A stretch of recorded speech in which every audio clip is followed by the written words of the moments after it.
Hello everyone, my name's Logic, and welcome back to Sounds of Air Love. In the last one, we managed to set up a date with Ceri to go to the library. So hopefully in this episode, we'll actually go out into the city and see what the Japanese/Welsh city looks like. I think it was Japanese-Welsh. Anyway, a beautiful day. Something which I can surely enjoy. It's still fairly early, according to my brand new alarm clock sitting at the side of my desk. Getting up at this time would usually give me a sour feeling. However, today I have something to motivate me. The thought... fuck. I always do that. The thought of Ceri's silky braids caressing her beautiful rose-tinted cheeks as she waits for me, basking in the sunlight, is wonderful. Lately, she's had an alluring aura which I can't find myself resisting. I'll be meeting her at 10, but I need to have some time to get ready and spruce myself up. She told me to give her the book today rather than at school. It's been a few days since I mentioned it.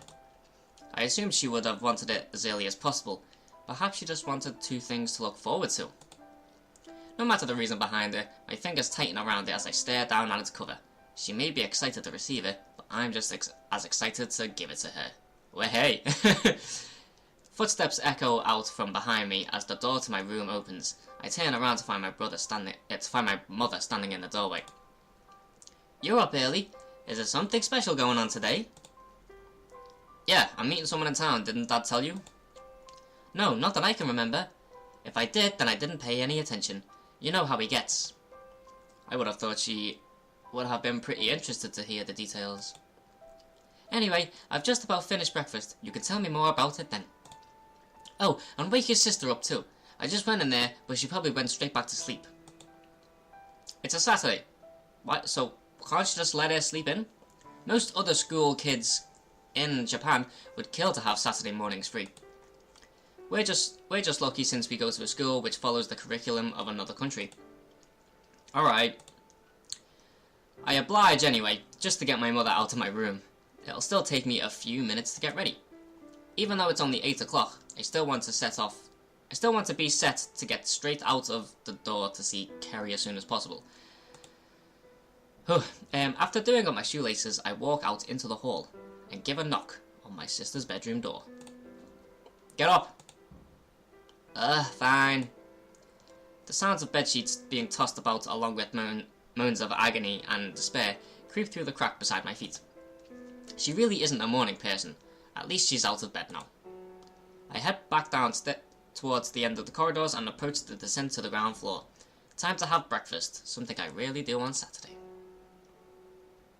Toast. That's what I smell when sitting down at the dining table, ready to tuck in. It's not the most elegant of dishes. The concept of cooked bread is quite plain. But it's so good. You cannot compare it to a fulfilling traditional English breakfast, but a slice of toast is certainly fine every now and then. Very true. My sister soon joins me, scraping the chair across the hardwood floor next to me. She apathetically examines the toast before her, putting it in her mouth soon after, a move which bars her from joining the typical morning commotion. So, Lunchbox, who are you meeting then? Oh, it's that girl you were on about, isn't it? You should really bring her home one of these days. Hell, I don't even know her name. Her name is... Ceridwen? So I see. My father goes back to eating his toast, however my mother continues to converse with me. I'm glad you're making more friends, Lunchbox. As if she couldn't make me sound like any more of a loner. Oh yeah, son, did you remember to pack that book I gave you? Of course I did. That's my boy. A quick glance at the clock on the wall tells me it's approaching 9:45. I ought to set off. I didn't have to leave this early, since it's only a short walk away from my house. However, getting to see Ceri for just a little bit longer will probably do me some good. I bet she'll be there early too. I wave goodbye to my parents, both of whom continue to eat their breakfast and discuss trivial topics which don't necessarily concern me. A cold breeze meets my face as I open the door and step out into the world.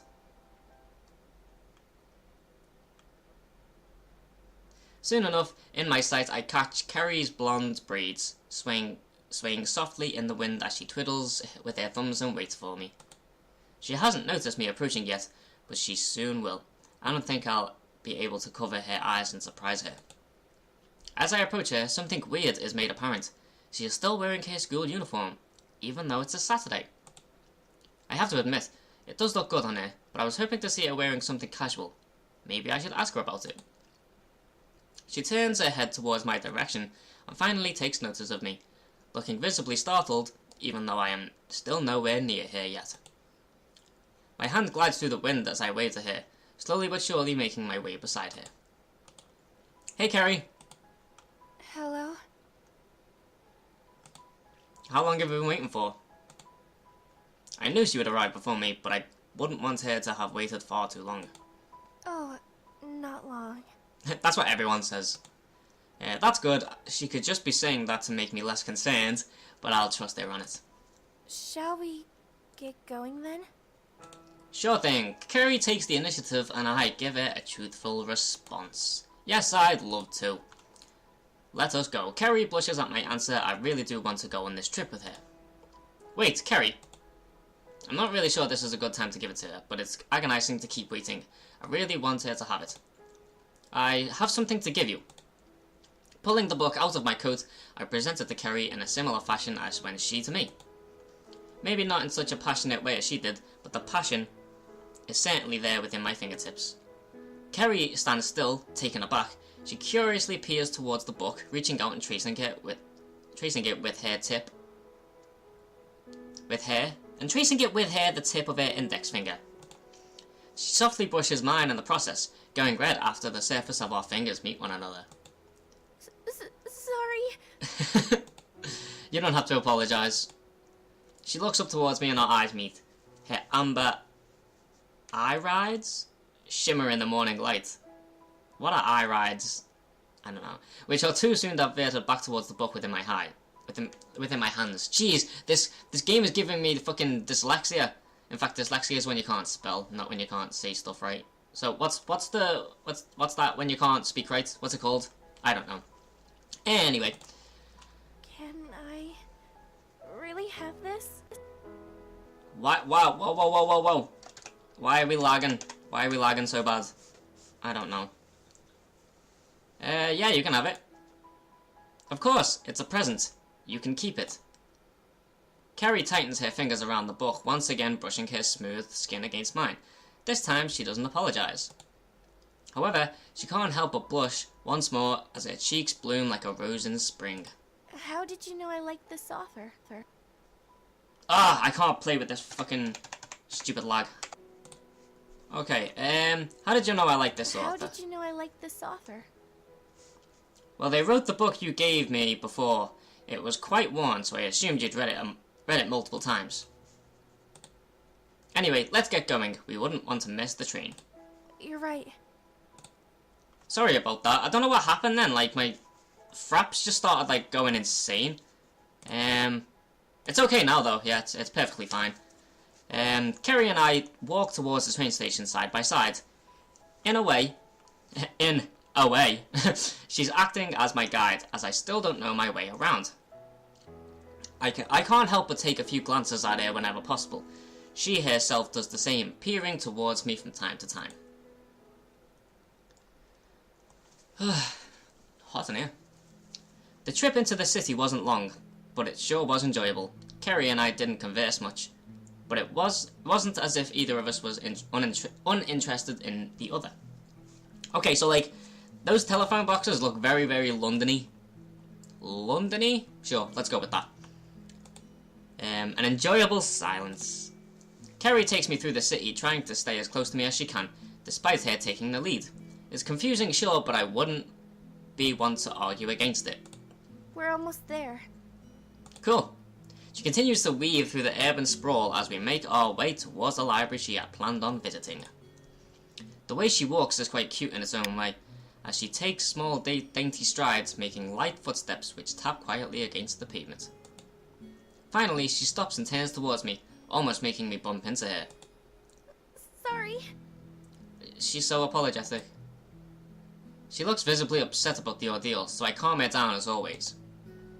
It's okay, Ceri. It's alright, Ceri. Okay. Anyway, we're here now. Cool.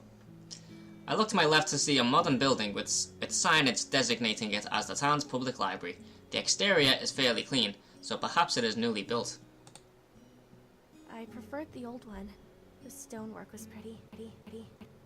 Oh, we're getting lag again. I don't understand why it's doing this. I don't know.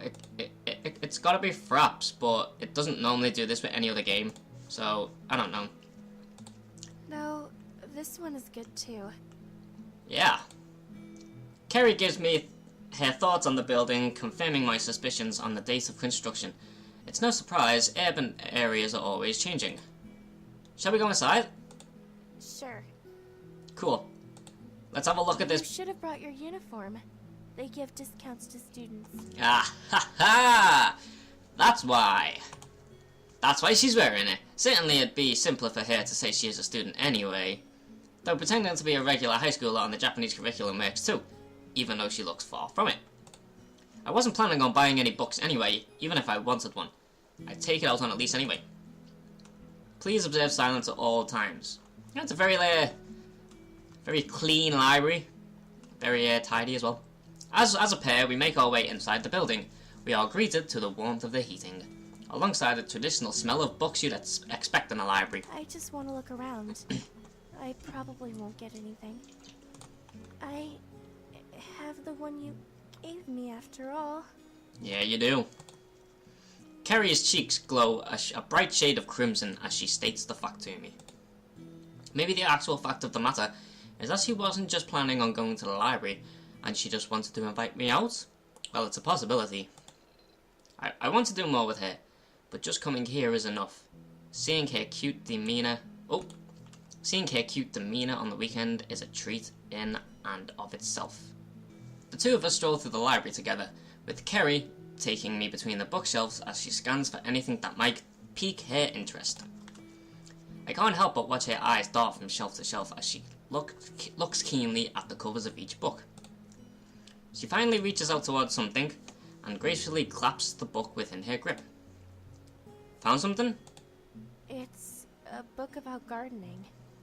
I like flowers, so I thought it would become another hobby. Cool, okay, I'll bear that in mind. We'll buy our flowers next.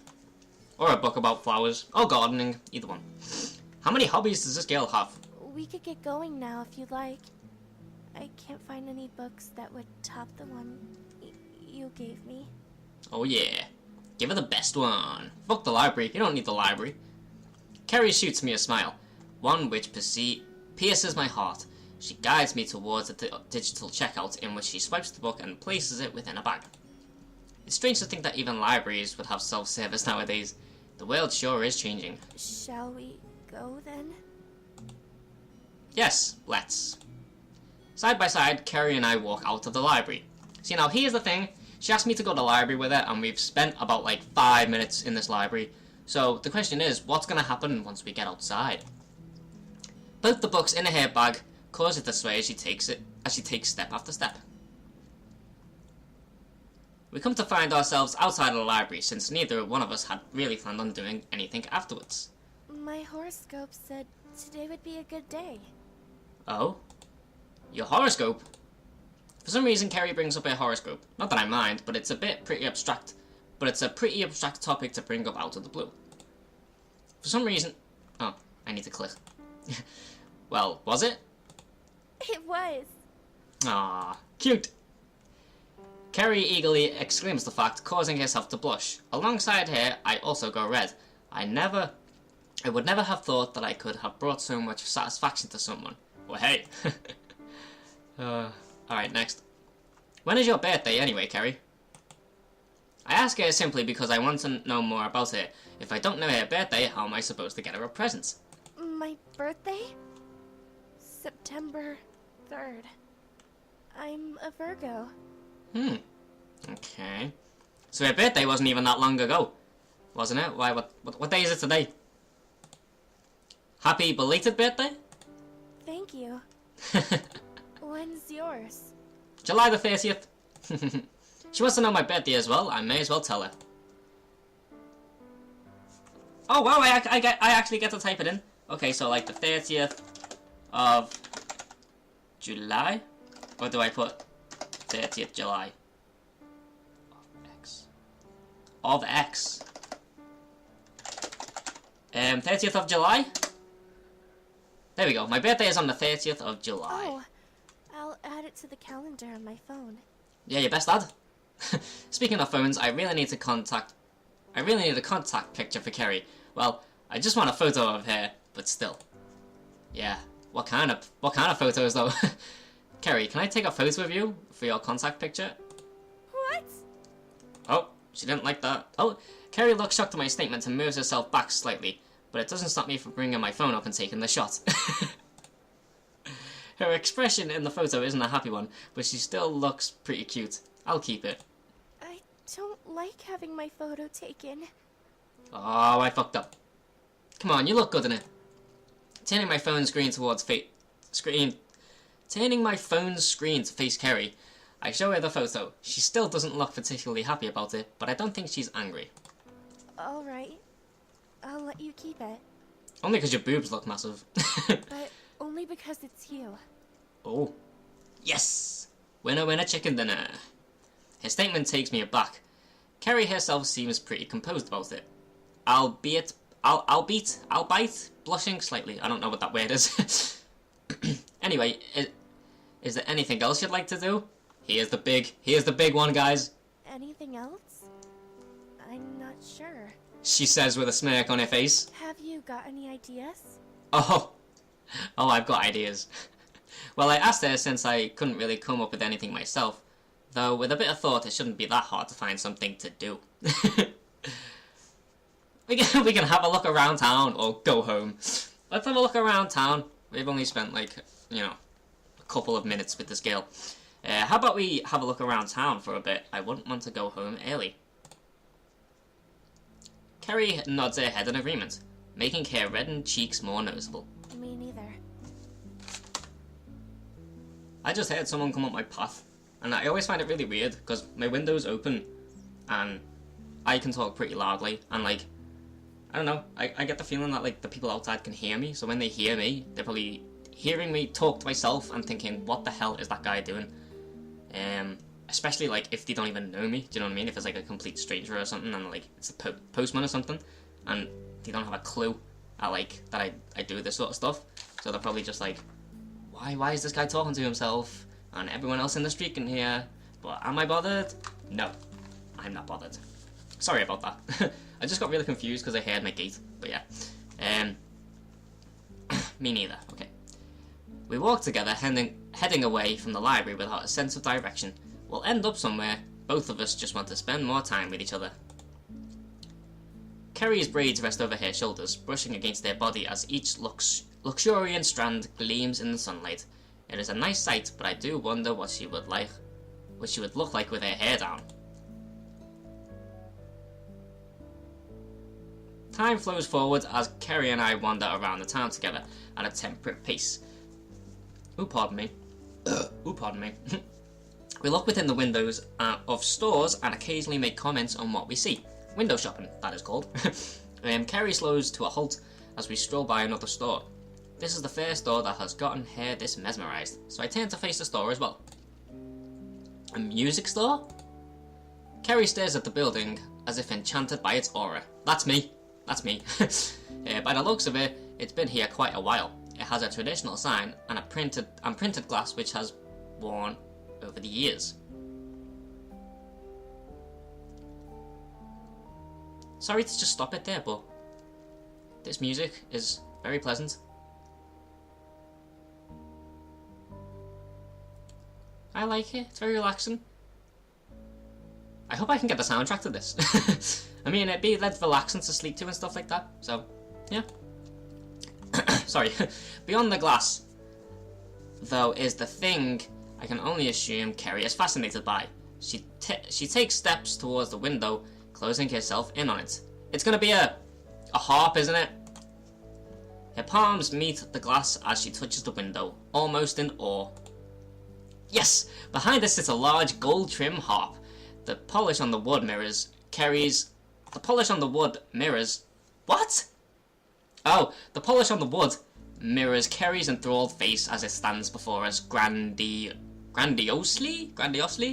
staring back at her. What are these words? You can play the harp, can't you? Ceri moves her face away from the glass, turning to face me whilst still maintaining her upbeat expression, one of pure happiness. See, like, she's got the harp on her boob. Yeah. I'm glad you remember. Well, the harp is right there all the time, and I'm staring at your face all the time, which means I'm with you all the time, so I notice the harp all the time. But I wasn't looking at the harp. Oh? What was you looking at? So she can play the harp, but she wasn't looking at it. What were you looking at then? No, that gramophone on the level below it.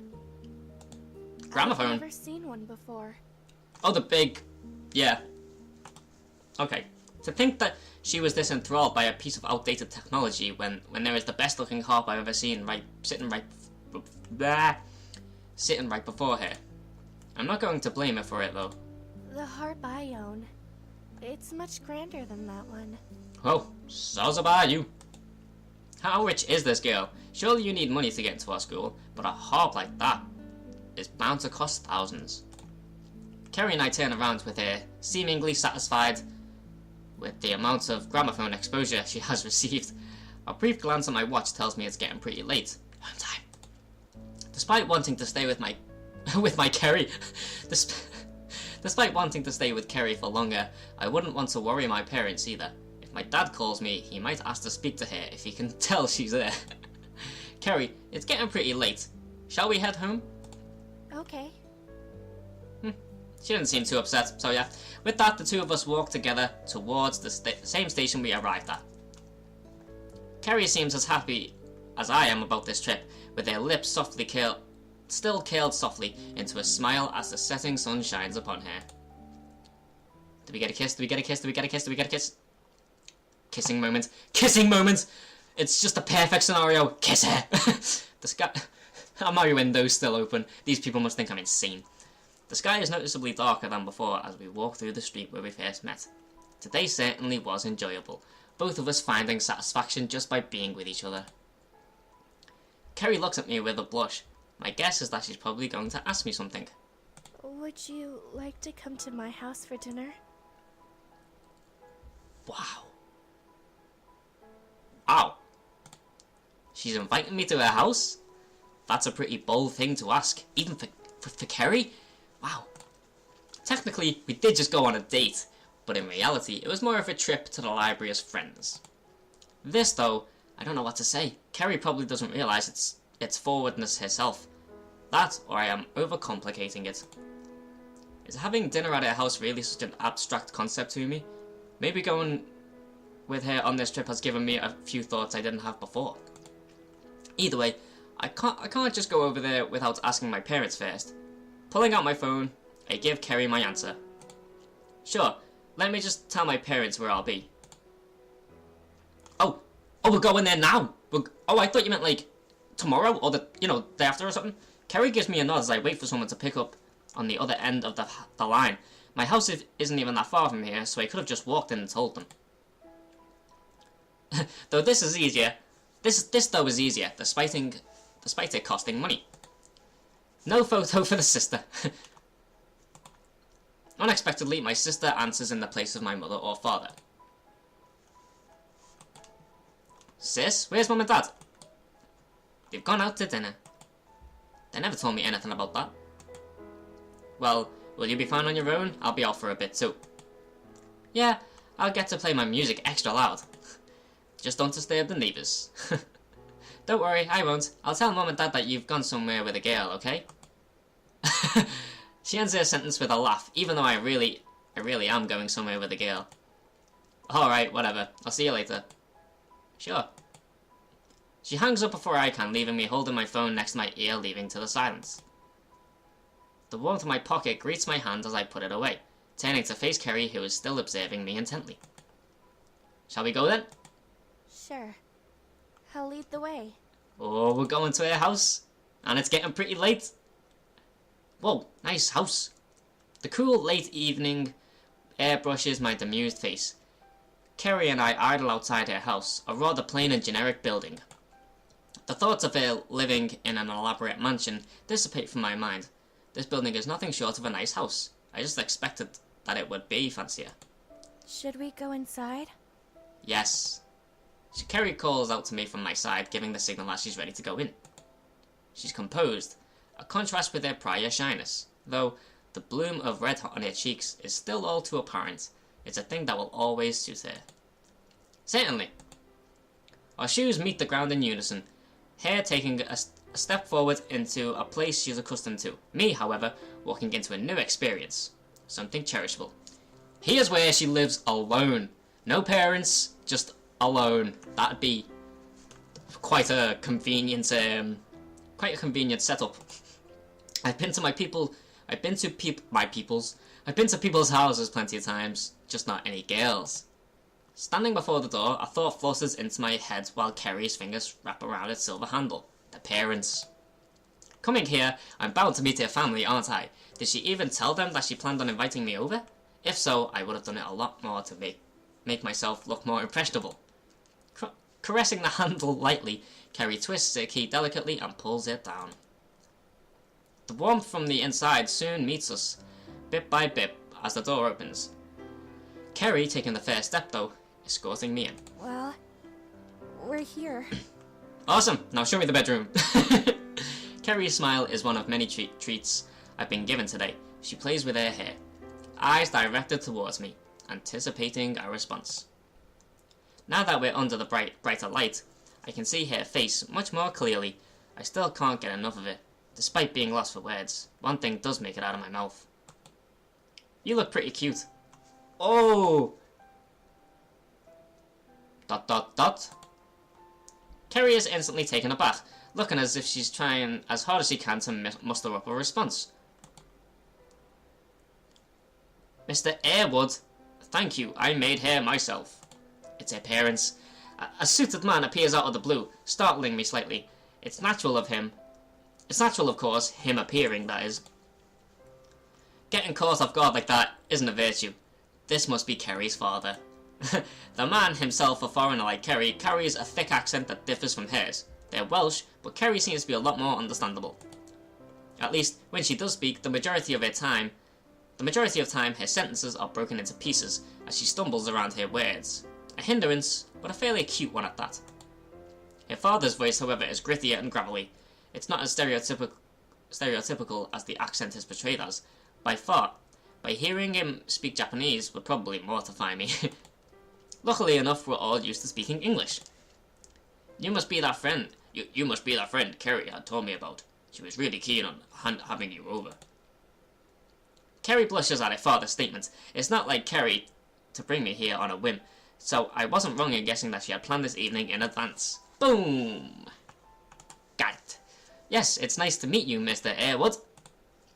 My pleasure. I am glad you are getting along so well with my daughter. Are you, though? Are you?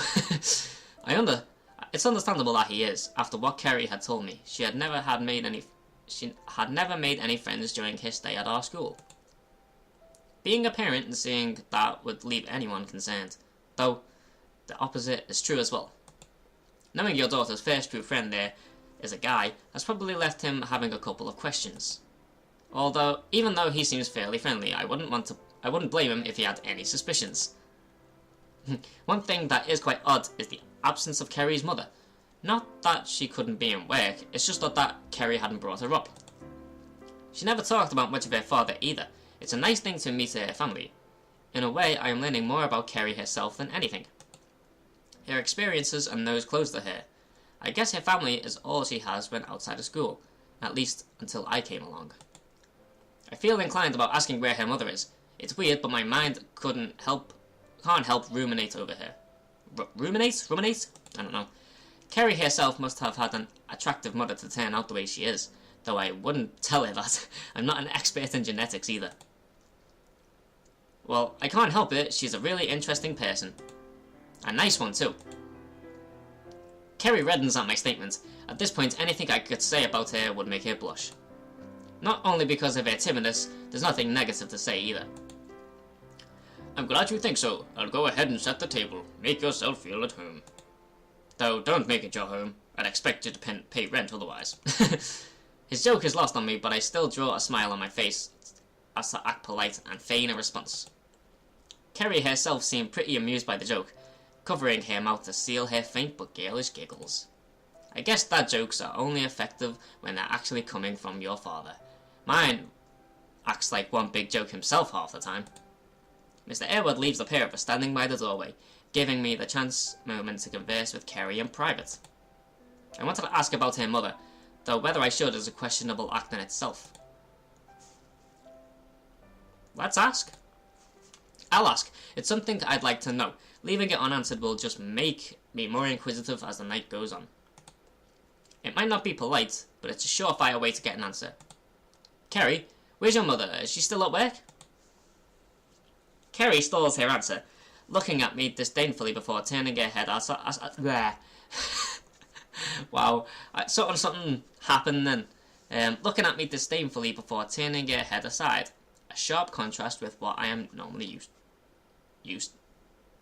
A sharp contrast with what I am normally used to. Okay. The elephant in the room is making itself increasingly apparent, but I don't think addressing it did any help. I don't want to talk about her. Oh. Come on. Okay. Ceri bitterly avoids the topic, walking into the room ahead. Bringing up her mother has definitely upset Ceri. I'd be an idiot if I didn't notice that.